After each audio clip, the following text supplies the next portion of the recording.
Hello.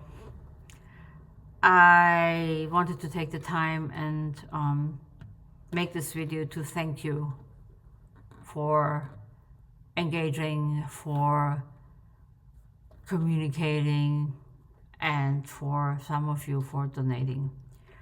At this moment, I'm still waiting for the funds to be processed. So that is a segue to a very difficult topic.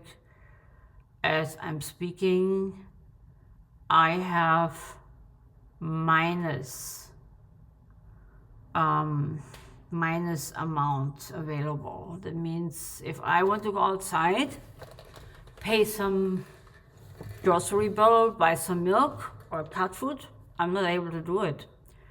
And that doesn't worry me as much, because hoping that some of the funds that went into my GoFundMe campaign are going through, they will probably help me to pay some bills and make sure I can keep my, I can use my phone and my internet and feed my cats with the right type of food. And buy cat litter, by the way, is also very important. And then, of course, I will need money and funds for medically related expenses, which I still have, because since Cobra went away, it's all very different now, and again, quite expensive. I actually have to currently fight to stay at Stanford unless I get this new type of insurance that allows me to continue. Right now, there's a lot of paperwork I have to do. But that's again a different story. We'll figure it all out. But I'm most worried about being evicted. And why is that? I wasn't able to pay my my July rent and utilities, and I'm not able to pay my August rent and utilities, and obviously all the other basic life costs. Just the other day, you know how much a grocery bill usually is when you buy some produce and then some milk and some cheese maybe. Very quickly it gets like $150, if not $200. You're surprised, what did you buy? I mean, I barely eat any meat. I don't buy expensive alcohol. It's mostly just dairy and some nuts from the bulk section and so forth. But it's astonishing how much things cost. Sorry, I lost a bit the train of my thought. But yeah, basically, because I was so fatigued and tired, and as fatigued I mean the brain fog, and then physically tired, I wasn't able to use the time of the months of June and July to basically continue this GoFundMe campaign. You might see that actually the last time somebody donated, it was over a month ago.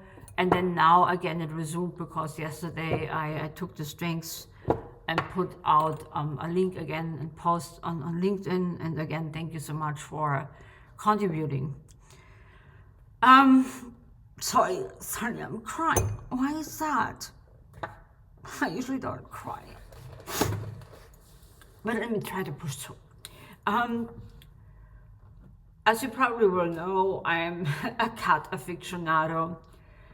My cats give me a lot of love, but also they feel very at home with me. They're very imprinted on me.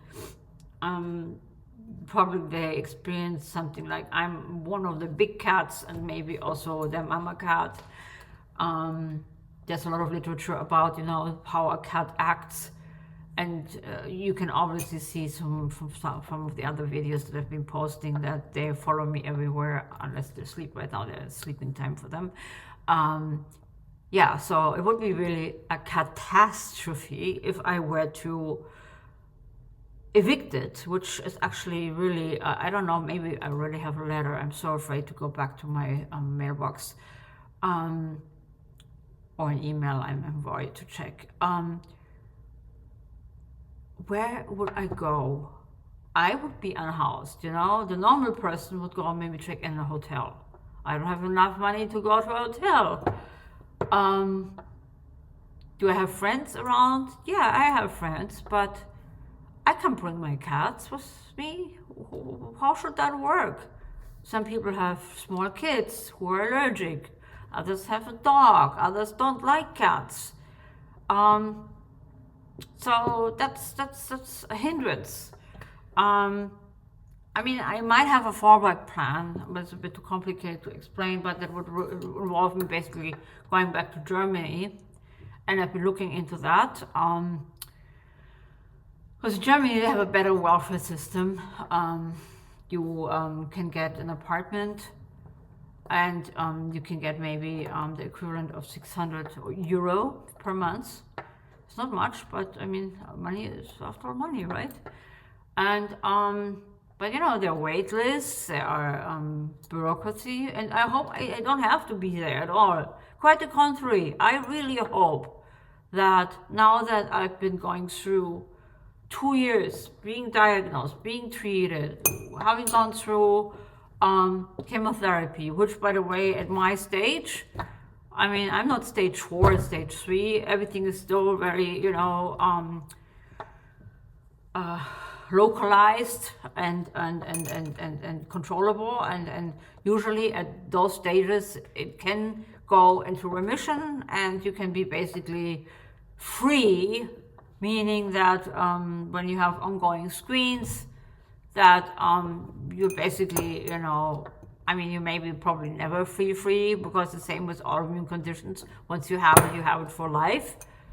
You know, I think it's a bit like also when you have a virus. You know, I've had certain childhood illnesses, and now and then, you know, I have if my immune system gets very weak, certain symptoms will flare up because some of those viruses get reactivated, right? But long story short, there is a big chance that my life can continue relatively normal again. And I mean, I have proven in my life, 10 years at Apple, I helped Apple tremendously. I helped a company like Huawei to transform itself. Of course, with team members and so forth. But, you know, I've been put in the role of the decision maker and the responsible person. So that is why I believe, you know, I have the abilities. And not too long ago, I was able to help U.com, you know, with their first implementation of a conversational interface at the end of 2022, when AI wasn't yet even in everybody's profile and everything is AI. I mean, it was very limited. It was almost like research, you know. I was working with mostly the researchers, and actually some of the best in the world.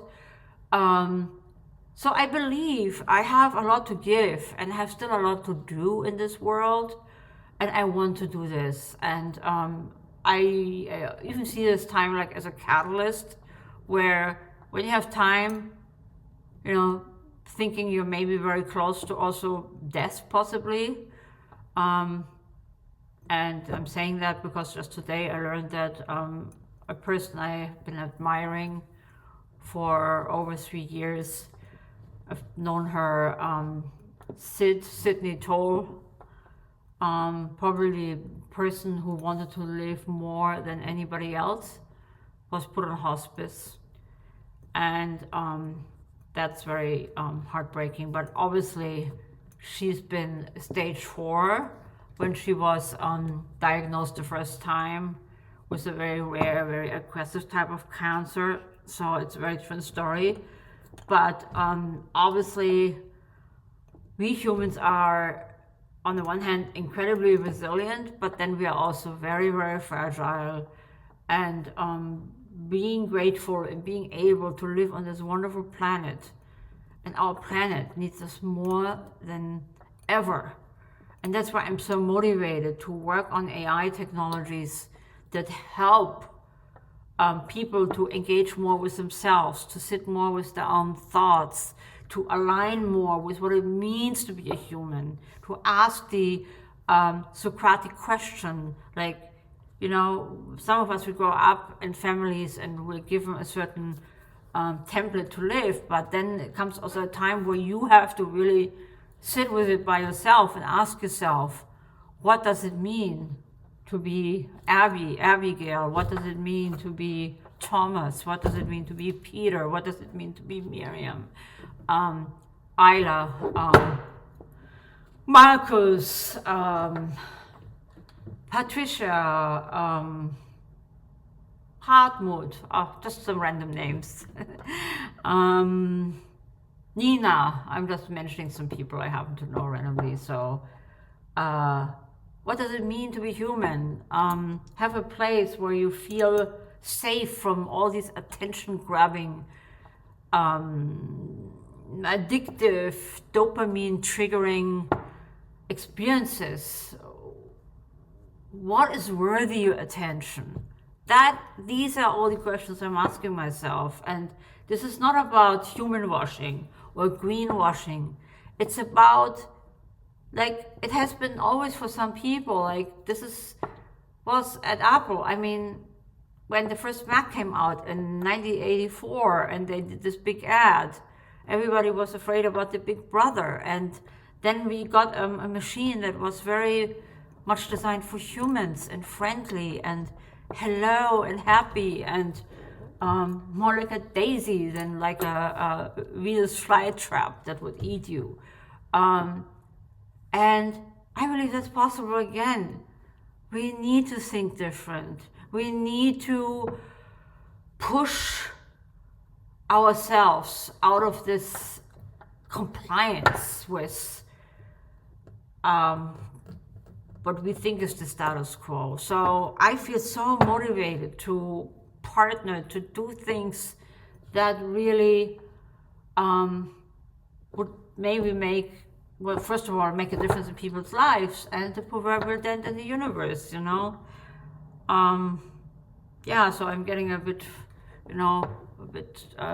too trailing too far off. But what I basically want to say with this whole message here is that there is an immense urgency for me financially, and I've been thinking about how maybe this could be solved, and it's actually a calculation. Let me just see what I wrote down.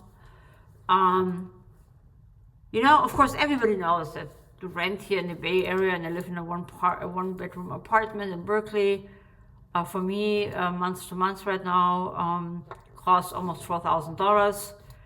Also utilities, and phone bill can be expensive because I have also my daughters, they have plans with it, as about $250.